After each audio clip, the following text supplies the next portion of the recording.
Hello दोस्तों, मेरा नाम है दिनेश कुमार। आज मैंने फ़्लिपकार्ट से ट्रिमर मंगवाई थी फ़िलिप्स की, जो कि आज की है, और इसकी अनबॉक्सिंग करते हैं।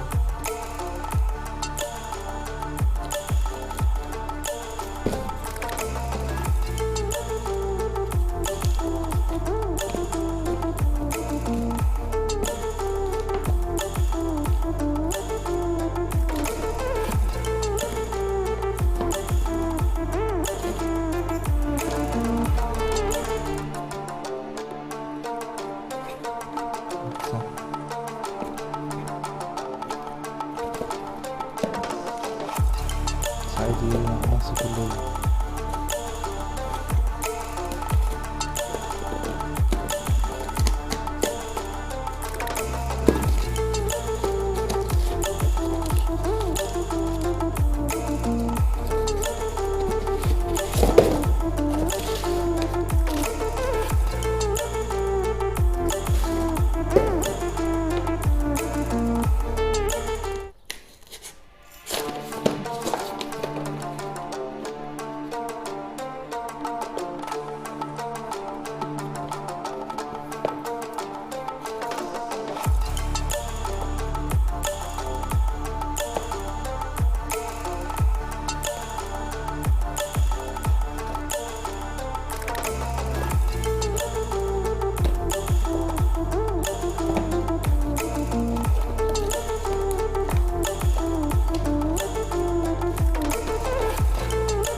ये शायद सफाई करने के लिए ब्रश,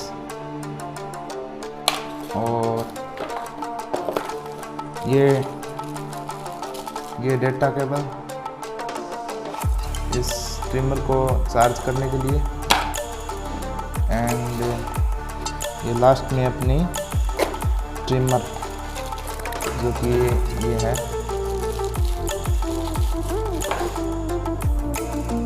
जो कि ऐसी है।